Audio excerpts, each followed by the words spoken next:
Fala aí, aqui é o JP do Responde Aí e vamos resolver hoje um exercício que fala sobre o torque.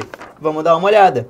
Bom, em termos dos vetores unitários, qual é o torque em relação à origem a que está submetida uma partícula localizada nas coordenadas 0, -4 e 3, tudo isso daqui em metros, se esse torque se deve a uma força F1 de componentes F1x igual a 2 N e F1y igual a F1z igual a 0, e B, a uma força F2 de componentes F2x igual a 0, F2y igual a 2 N e F2z igual a 4 N. Bom, vamos ver como é que a gente vai fazer para resolver isso daí. Então, para começar a nossa resolução, eu queria lembrar bem pra gente o que é o torque, certo?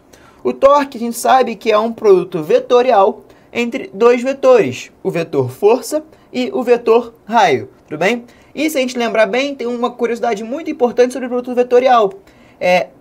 O vetor resultante do produto vetorial, ele é perpendicular ao plano gerado por esses dois vetores. Então, no caso, imagina que meu F é o meu dedo indicador, o meu R é o meu dedo do meio, e esses dois vetores eles formam um plano. Sempre que eu tenho dois vetores, eles formam um plano, certo? Quando eu fizer o produto vetorial entre F e R, eu vou achar um vetor que é perpendicular a esse plano, certo? Então, se esses dois caras formam um plano, que é o plano aqui do meu papel, o meu dedão ele é perpendicular a esse plano. Ou ele fura o papel, ou ele sai do papel. Tudo bem?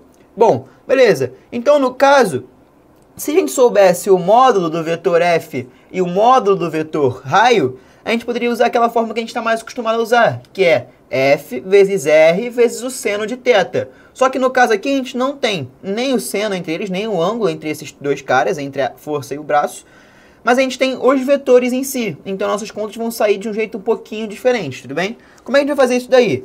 No primeiro momento a gente vai considerar que a nossa força é F1 e no segundo momento ela é F2. E o nosso raio, durante todo o exercício, a gente vai considerar como sendo a posição da partícula, porque a gente está calculando o torque em relação à origem. Então, o nosso vetor raio é a própria posição da partícula. Só que aqui eu já escrevi eles em termos dos vetores unitários. Então, a nossa partícula está lá no ponto 0x, portanto, 0i chapéu. No ponto -4y, portanto, -4j chapéu. E no ponto 3z, portanto, 3k chapéu, certo? Em termos de vetores unitários. Bom, vamos então agora resolver o nosso problema, que é, primeiramente, utilizar a força 1 e calcular o produto vetorial entre a força 1 e o nosso raio. Reparem como eu representei a força 1. A força 1 só tem componente no eixo x, então ela é somente 2i chapéu mais 0j chapéu mais 0k chapéu, certo? Então, quando a gente calcular o torque aqui, a gente vai ter que fazer o chuveirinho. Então, eu vou ficar com 2 vezes -4 menos 8, só que eu não posso esquecer do produto vetorial entre esses dois vetores unitários aqui. Então, eu vou deixar ele destacado aqui. I chapéu, vetorial, J chapéu. Tudo bem? E de novo o chuveirinho. 2 vezes 3, 6. Mais 6. E agora eu vou ter I chapéu e K chapéu. Certo? Vetorial, K chapéu. Bom, eu não terminei ainda, porque eu ainda tenho que saber se esses produtos vetoriais eles vão dar positivos ou negativos. Como? Usando a regra da mão direita.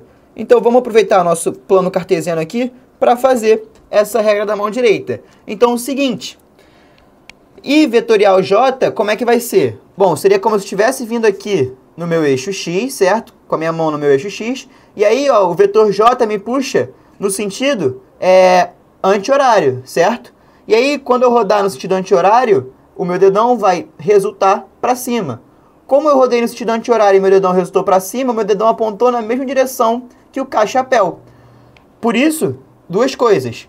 Por isso, o meu resultado é positivo e em que direção, em que sentido aponta, em que direção aponta o meu vetor resultante? Ele aponta na direção do eixo Z, certo? K chapéu. Então, eu vou fazer menos 8, porque deu positivo, K chapéu. I vetorial J dá K chapéu. E agora? Agora eu tenho que ver se I vetorial K dá positivo ou negativo. Bom, vou seguir minha mão pelo I de novo, só que agora, reparem, o K ele quer me rodar para cima. Quando ele me rodar para cima, o meu dedão ele vai estar apontando para a esquerda. Como o dedão aponta para a esquerda, ele aponta no sentido oposto do meu eixo y. Portanto, I vetorial k dá negativo. Primeira coisa que a gente conclui, certo? E como dá negativo, assim como dá negativo, dá na direção y, certo? Então, o meu vetor unitário que vai aparecer aqui vai ser menos 6, j chapéu, tudo bem? I vetorial k dá menos j chapéu, tudo bem? Bom, então tá aí o nosso torque 1. Vamos fazer a mesma coisa agora com a força 2 e calcular o torque 2. Bom, novamente representei as forças com vetores unitários, 0i chapéu, 2j chapéu e 4k chapéu, tudo bem? E agora vamos fazer o chuveirinho novamente. Bom, só que para economizar meu tempo, eu vou lembrar do seguinte. Quando eu faço j chapéu vetorial j chapéu, lembra lá que eu falei do seno de θ? O seno de 0 vale quanto? O seno de 0 vale 0. Então, quando eu fizer vetorial entre dois vetores que apontam na mesma direção, o ângulo entre eles vai ser 0. E, na verdade, produto vetorial entre eles não vai existir. Então, eu vou simplesmente ignorar o 2 vezes menos 4, certo? E vou direto para o 2 vezes 3, que vale 6. Só que eu tenho que lembrar que eu tenho que deixar o j chapéu vetorial k chapéu. Assim como eu posso fazer o chuveirinho agora de 4 vezes menos 4, que vai dar menos 16. E aí eu não posso esquecer do k chapéu vetorial j chapéu, tudo bem? E aí aqui seria a mesma coisa, k chapéu vezes k chapéu, então no final ia sumir essa parcela, porque o vetorial deles ia se cancelar, tudo bem? Bom, então vamos agora escrever o torque 2. O torque 2 vai ser igual a 6, vamos lá, j chapéu vezes vetorial com k chapéu. J chapéu vetorial com k chapéu gera um I que é positivo, certo? Então, j chapéu com k chapéu gera um I chapéu positivo. Só que o contrário, ou seja, sair de k, girar em direção a j, ó, meu dedão apontaria no sentido contrário, certo? No sentido contrário do eixo x.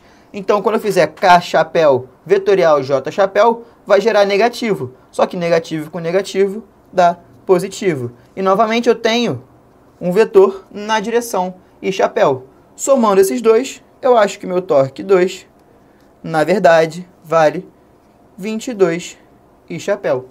Tudo bem? Bom, espero que esse vídeo tenha te ajudado. Se ele te ajudou, responde aí.